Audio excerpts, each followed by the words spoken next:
சிவனாண்டி. தர்ம சீசருக்கு பேர் என்ன பேரு? சிவனாண்டி. இவர் மயிலாடி என்ற ஊரில் இருந்தார். எந்த ஊர்ல இருந்தாரு? மயிலாடி ஊர்ல இருந்தார்.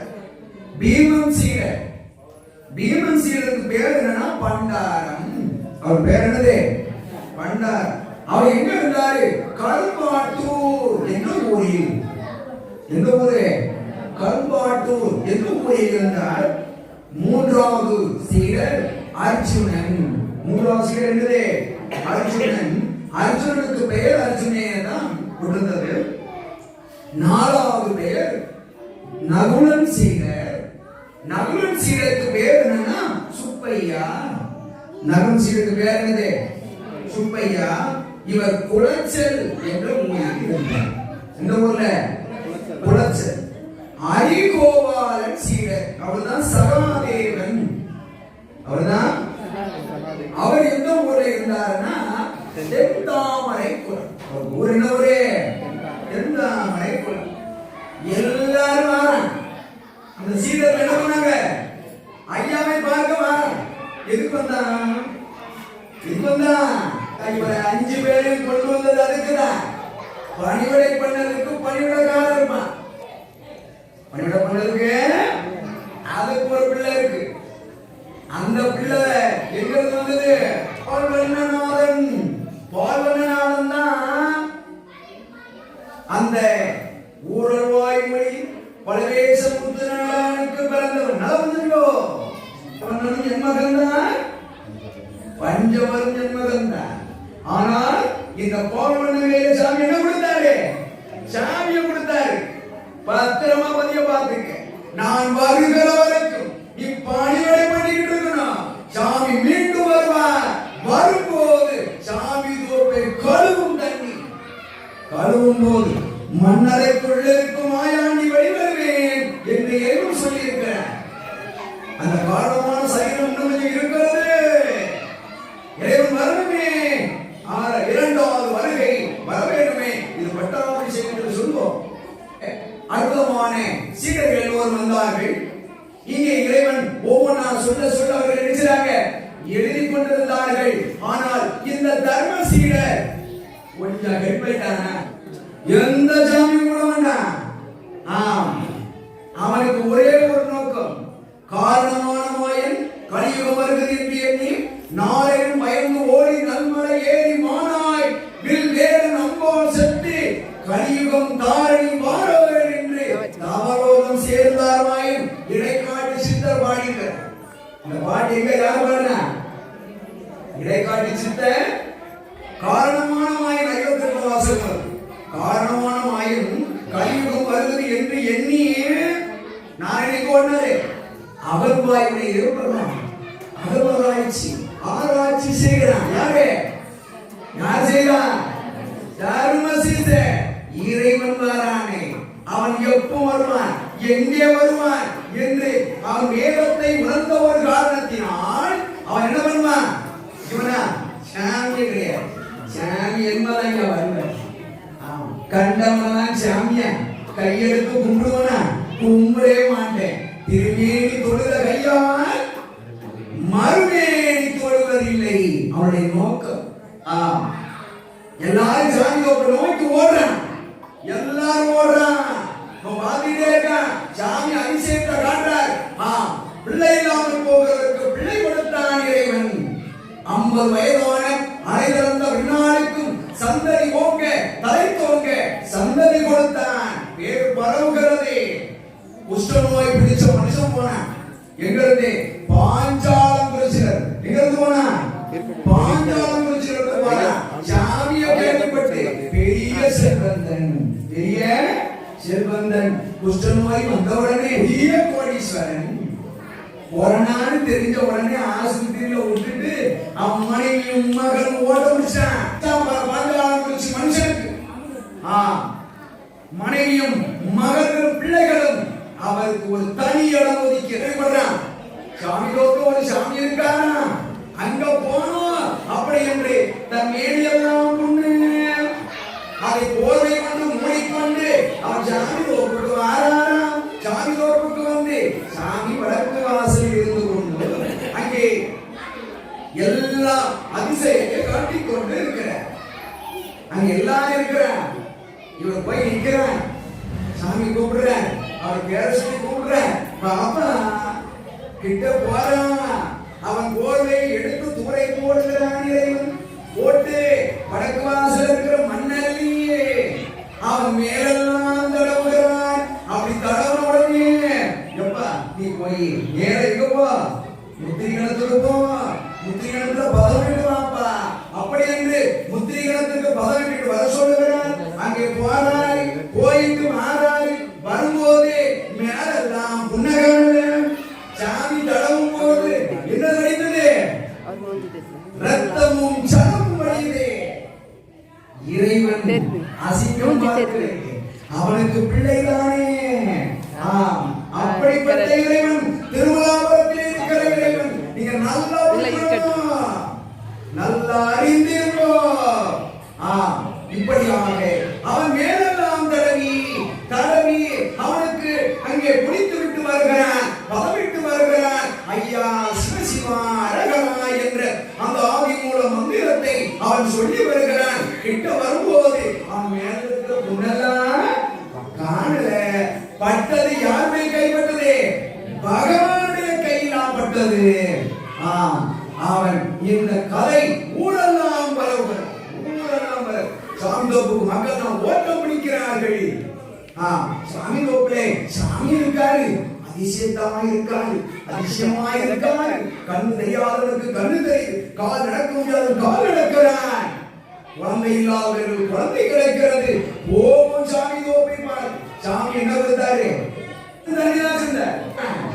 அப்படி அற்புதத்தை செய்து கொண்டிருக்கும் போது இந்த தருண சீடர் கேள்விப்படுற சாமிக்கு முன்னால கையை கட்டிட்டு அவர் சாமி கும்பிடுறதே இல்லையே. எந்த யாரையும் பார்த்தாலும் உங்களை கையெடுத்து கும்பிட மாட்டார். கையை பின்னால் கட்டிட்டு சாமிக்கு முன்னால அப்படி கிழக்கையும் மேற்கையும் நடக்க அப்படி பார்த்துக்கிட்டு சாமி பார்த்தார். வந்துட்டியா வா வா அப்படின்னு மனசுல வச்சுட்டு இருக்க. முதல் நாள் வந்து போயிட்ட. இரண்டாவது முறை வார அதே போல நடக்க, அதே போல நடக்க போயிட்ட.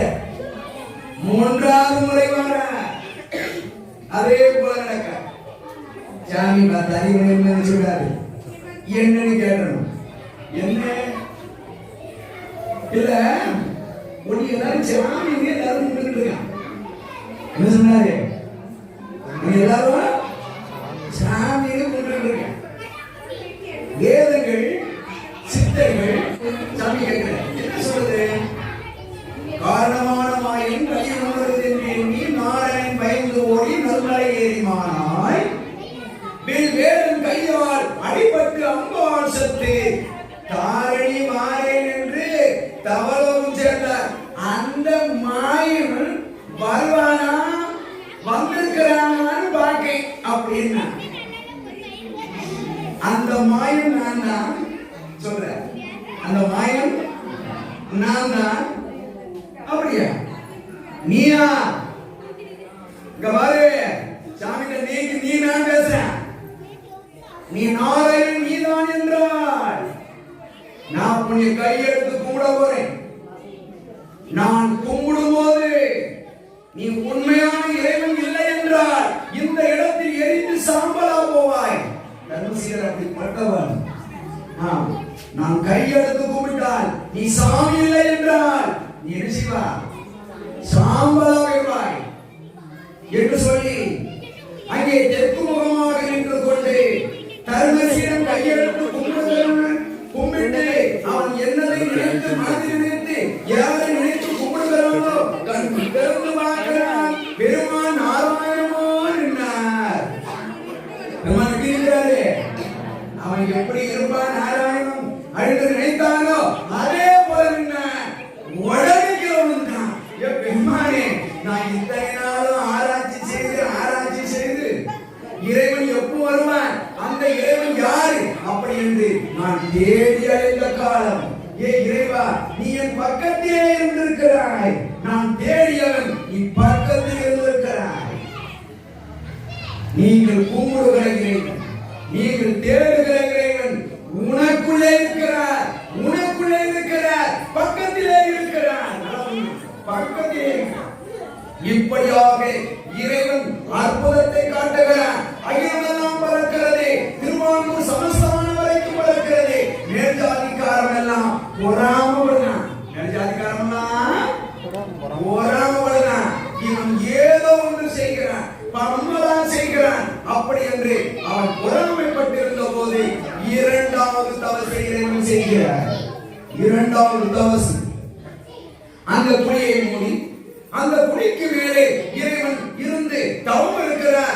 இரண்டாவது தவசை இந்த தவசை சாதி அழியணும், சாதியே அழியும். டேய், மனிதன் என்பவன் ஒண்ணுடா, மனிதன் என்பவன் ஒண்ணு.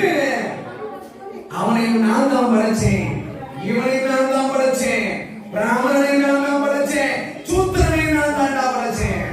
4 பேர் ஒன்று தாண்டா. அவன் செயல்பாட்டுக்கு தக்கபடிதான் அவனுக்கு மரியாதை. கீதையில பகவான் சொல்வார், நான் 4 வர்ணாசிரமங்களை படைத்தேன், 4 வர்ணாசிரமங்களை படைத்தேன். ஆம், ஆனால் ஜாதி கிடையாது. வர்ணாசிரமம்னா என்னது? எவன் டாப்ல இருக்கிறானோ அவன் பிராமணன், எவன் 2ஆம் நிலையில் இருக்கிறானோ அவன் சத்திரியன், 3ஆவது நிலையில் எவன் இருக்கிறானோ அவன் என்னது? இது மேல கீழெல்லாம் கிடையாது. நல்லா புரிஞ்சுங்க, நான் சொல்றது நல்லா புரிஞ்சுங்க. நான் சொல்றது பிராமணன், சத்திரியன், வைசியன், சூத்திரன். பிராமணன் ஒரு பட்டம். பிராமணன் என்பது பட்டம், ஜாதி பெயர் கிடையாது. நலவு ஜாதி பெயர் கிடையாது. எவன் ஒருவன் நம் பணிவிடக்காரது பிராமணன். நலவு இறைவனுக்கு எவன் பணிவிடை செய்கிறானோ, அந்த ஸ்தானத்தில் இருக்கிறானோ, அந்த எண்ணம் அவனிடத்திலே எவனிடத்தில் இருக்கிறதோ அவன் பிராமணன். அவன் யாரு? பிராமணன். இரண்டாவது சத்திரியன். சத்திரியன் என்ன செய்வான்? ஊருக்கு ஒரு பிரச்சனைனா முன்ன வைப்பான். அவனை ஆட்டோமேட்டிக்கா அந்த ரத்தம் எடுத்துருப்போம். என்னது? என் ஊரே குறை சொல்றான், என் ஊர்ல ஒரு துரும்பு கூட விட மாட்டேன் சொன்னாரியா? நான் பிறந்த மண்ணு, இந்த மண்ணுக்கு ஒரு அவமானம் ஏற்படக்கூடாது. முன்னவே நிக்காம 2 பேர் சண்டை போட்டா ஓடி போய் ஓடை அப்படின்னு ஆளுக்கு 2 போட்டு வளர்க்குறாங்க. அவன் யாரு? சத்திரியன். சண்டை போடுனா வீட்டுக்கு போயிருக்கும். அவன் யாரு? அவன் தான் சூத்திரன். கீழாட்டு சுகாதாரம் செய்கிறவன். இவன் தான் யாரு? வைசியன். இந்த 3 பேருக்கும் வேலை செய்யறவன் யாரு? இந்த 3 பேருக்கும் வேலை செய்யறவன் சூத்திரன். இப்பொழுது நம்முடைய இனத்திலே பிராமணனும் இருக்கான், சத்திரியனும் இருக்கான், வைசியனும் இருக்கான், சூத்திரனை விட கேவலமானவனும் இருக்கான். இதுதான் உலகம், இதுதான் உலகம். இப்படியாக எதிரே ஜாதி கிடையாது. அப்படி என்று இறைவன் 2